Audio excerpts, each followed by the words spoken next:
Hello everyone, this is Zagany333. And this is a review for The Boondock Saints, a movie I've wanted to actually fucking review for quite a while.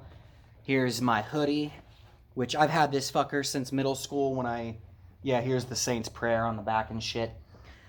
I've viewed this movie since middle school, wanted to review it for quite a while, but put it off until this very fucking moment. It is an awesome movie. Like, basically, upon first viewing it, it was an instant classic. Showed friends, and everybody I showed really liked this film. So I thought it'd be an awesome, badass one to discuss. It's from 1999. It is rated R, and it is an hour and 48 fucking minutes. And I thought that I would start this off with some trivia. So, the trivia I thought I would start off with is... Well, okay, before fucking trivia, let me explain what this film's about. It basically centers on two Irish brothers in Boston that basically end up becoming vigilantes. They end up targeting a crime family and dismantling the fuckers the best way they know how, which is to pick up an arsenal and start mowing the fuckers down. But there's some cool, like I said, trivia facts I'm going to get into before we start getting into the highlights, the positives of this movie, what my rating is, and then spoilers and shit like that. So, the thing that I always thought was cool is I'm going to get into the meaning of the tattoos because, yeah, the brothers each have a different tattoo on their hand and stuff. Connor's tattoo, Veritas, means truth, basically, in Latin.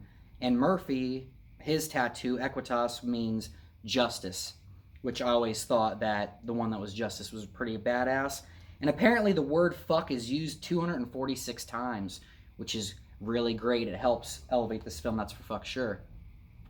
Just like the fuck word helps elevate my videos, I would say anyways. I mean, I'm sure there's others that disagree, but I don't disagree. I think fuck and ass and all that shit helps elevate these videos much more than if I were to talk, without any sort of profanity. I don't really give a shit. But, alright, those are just the two trivia facts. I guess another one I'd mentioned that I had read a long time ago is what, the title means, the Boondock Saints.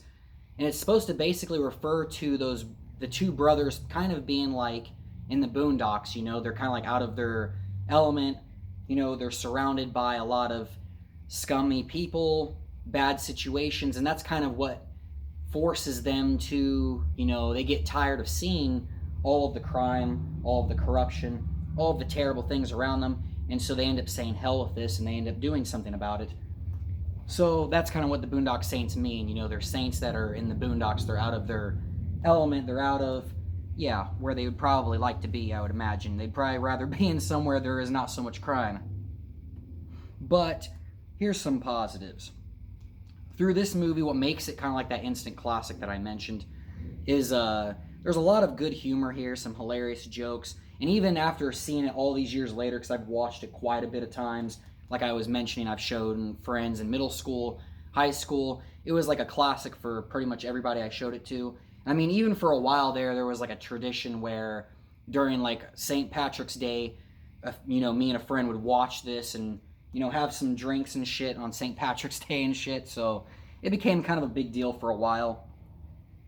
Really awesome movie. But even all these years later, even though I've heard these jokes over and over, there was times I couldn't help but crack a smile because of how fucking funny and ridiculous the shit is in this movie. And here's another positive, is the acting, I think, is really good. I mean, there's William Dafoe, which he's great also in Spider-Man and Antichrist, which Antichrist is a film that someday I may very well need to cover on this channel because of its disturbing content, because yes, that is another disturbing film that I've neglected to purchase, watch, and a review for this channel, but like I said, may be coming someday. It's quite fucked up and belongs in the fucked up category of videos that I do here. And then there's Norman Reedus, which this is the first role I'd ever seen him in. Really great acting. And this is, before the Walking Dead days, before the days of Walking Dead. So it was awesome to see this movie and see an awesome actor and then see him become even better later on in The Walking Dead and other stuff like that. And then the sequel, because there's a sequel to this as well, which I also may review one fucking day, which is the Boondock Saints to All Saints Day. But let me get into more fucking, points here. Now, one thing is Troy Duffy's the creator, and I guess he had quite a bit of, he had a difficult time funding this film. This film didn't have the biggest budget, which to me is in a way a positive because they are able to pull off a lot of awesome shit in this movie with not having a huge budget like other films do. But one of the problems that he had run into was there were a lot of songs that he really wanted to use in certain scenes that he was not able to use at all because of financial strains. It would have cost, I think, something like the millions and shit to use certain songs for even 30 seconds, stuff like that. So they had to basically make their own music like in-house or, get lower quality music and stuff. But the positive here is I was going to say it's still effective. The music I feel like they chose is still effective, and it kind of shows on Troy Duffy's part how resourceful he was and then still able to make such a damn good film even despite the difficulties that he had. And then there's another thing which I've mentioned a few times during other movies such as like Event Horizon, and then I mentioned in the last video how there could be maybe one day for Underwater a sort of cult following. And this is a film that's also like those, where sadly upon its release it was around the time of the Columbine shootings, and so basically a lot of theaters blacklisted this film. It didn't get the opening that it kind of deserved to have because of that and other surrounding circumstances in that time. But it's a movie that over time gained a cult following, thankfully, and kind of earned back its respect, and that's what brought about the sequel. And I think me and other fans of this film are still waiting for a third one. So hopefully that will happen one day, because I'm sure it'll be a fucking amazing film. But here's another positive. Because obviously this is like an action film, which I'm a fucking moron. I forgot to put the genres here, of course. But it's an action film. But what's neat about this one is it's not like a typical action scenes. They're it's kind of hard to explain, but the way the action scenes unfold, these brothers aren't, Jason Bourne, James Bond. They're not John Wick. They're not some fucking bad motherfucker that, has had military training or whatever else. They're kind of like an everyday, regular kind of relatable person. And so with that, there's also kind of clumsiness to it and whatever. And they kind of just go about dealing with things in their own means, in their own way. But that's kind of, I think, a charm to this film. And also, those scenes are creative because of that as well. Because, like one, for instance, I'd have to wait till spoilers to discuss that, so fuck me. So yeah, forget that one. I was about to spoil some shit. Don't want to. But yeah, these action sequences are pretty damn creative. And also, there's another thing I should mention. Willem Dafoe plays a, detective, an investigator who's trying to basically pursue the brothers and stuff.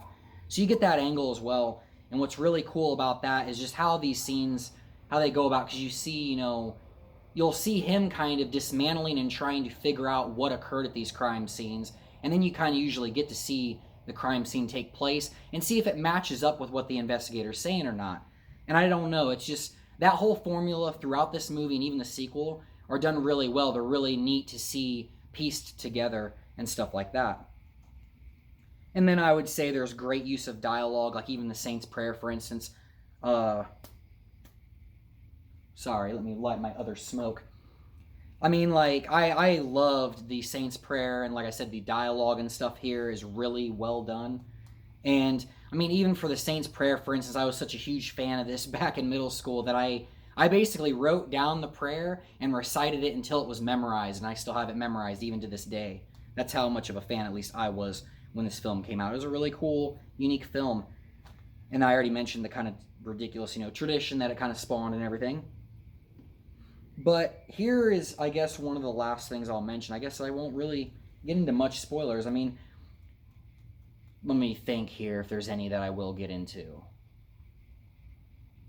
And not really. I'll figure that out after this. I need to mention this last fucking bullet point here. I'll give it its rating, and then I'll try to think if there's any spoilers and stuff. But here's one thing that I found to be interesting. And that is, most of the time when I viewed this film, I would say a lot of the time, I watched it from sort of the brother's perspective, like I think a lot of people may do, which is where you're rooting for the brothers because of circumstances at the beginning of the film. You're rooting for them. You kind of feel like what they're doing is sort of right, but there's a credit sequence at the end which I feel like is really well done, and it shows kind of like news, news interviews, things like that. So I guess that is a slight spoiler, but it's not that big of a one. I mean, what does that really spoil? Anyways, that sequence gives a good point to most of the film. And that is that this film, in a way, can be seen in two different entirely viewpoints and perspectives. So really, in a way, you could go back and watch it and try to think of it and see it in an entirely different light, which is, on one hand, you can agree with what the brothers do, see it from their point of view and be kind of rooting for them, or you can also see it from the other point of view where you just kind of think they're kind of psychopathic because, are what they do, is what they're doing actually right, or is it fucked up for them to take justice into their own hands? So there is that thought. There's a little bit more there to it than just some vigilantes and stuff. They put some other things in there that kind of make you think a little bit about that. But yeah, I would say, the humor, the really, unique casting and stuff, as well as, like I said, things that, normally might have hindered a film, like the low budget and music and stuff, kind of give it the charm that it has. The low budget kind of gave it a sort of charm. There's certain movies where a low budget can really fuck a movie up, whereas in this one, despite every difficulty that they went through making it, it still turned out great. And so the review score that I thought I would give it is an 8. It's a really good film. Like I've said, I've seen it so many times through the years, and now I remember what the fuck I forgot. I was going to bring the case. I'm a stupid fucking bastard for that. I was going to bring the case because I was lucky enough to actually pick up a steel case copy of this, and it is a really nice, awesome, badass, slick fucking case. But yeah, good artwork as well and all that, DVD menus, all that. A lot of it's really well done. So if you like things that have to do with, vigilantism, things like The Punisher, like this, taking the law into your own hands, kind of, that whole genre and stuff, you'd probably like this one. It does its own thing. It kind of carves its own unique path in that genre of films and stuff, I would say, and it does it well. So yeah, a score of 8, and like I said, I'll try to think of some spoilers, so for anybody who wants to kind of just watch this film, peace the fuck out, and let me actually see if I can think of some spoilers here. I'm going to have to take time because I fucked up, people. I did not put bullet points for spoilers on this fucking page. So that's a grand one for my stupid fucking ass, isn't it? Anyways, alright, let me think here. Just give me a few minutes. I guess I'll say that one thing that I didn't mention is some of the twists in this movie that kind of help also. There's a lot of the jokes, there's a lot of the creative action scenes, and like I said, there's a charm kind of to it. But the other thing that kind of helps, and there's also, like I said, the detective kind of angle, which I've mentioned in other movies, but this one does that in an awesome way as well, because you kind of see the scenes being dismantled and kind of figured out. So you have a kind of cat and mouse thing where they're trying to evade, the brothers are, and then he's trying to pursue them. But there's also kind of like twists and stuff like the very end where you find out that a person that was sent to basically kill them is in fact like their long-lost father in a sense. So, there's things like that that have been added to, as well as, like I said, being able to watch the film in a different light and a different perspective that lend and give more to this film than a typical one. So let me also think if there's any more little spoilers, little scenes I would like to discuss. Okay, I can elaborate on one. On that different perspective thing, okay? Because, for instance, like I said, most of the times I've seen this, I was kind of rooting for the brothers and all that.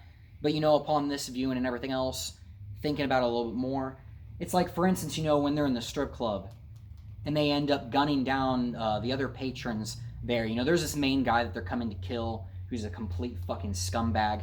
But then there's a couple others who are sort of like regular patrons, regular people there that, are obvious. Yeah, they're regular fucking people there. And so it's moments like that one that kind of make you, you know, if you want to see it from that perspective, kind of question that, like, did those people deserve to die? You know, there's certain people, when you think about it, that maybe were just at the wrong place, the wrong time, weren't, you know, at the level of the people that these brothers are targeting. That kind of makes you think that, you know, are what they do, is what they're fucking doing actually good, or is it fucking evil? And that's kind of an interesting thing here, because, you know, a lot of vigilante things, they kind of just go for, you know, you kind of rooting with the person and don't really, you know, put thought into seeing it from a different angle like this one did. At least not very many that I can think of. You know, have I ever really seen where they kind of analyze that a little bit more like this one? But yeah, an effective, awesome, badass classic of a film. I definitely recommend checking this fucker out, as well as, you know, its sequel and stuff. And like I said, hopefully we get that fucking third one for a trilogy, like I think me and other fans have been waiting for. But I hope you enjoyed this fucking review. I hope maybe you found yourself an awesome fucking movie to view. And I will see you guys in the next review. Peace, motherfuckers. Have a great one.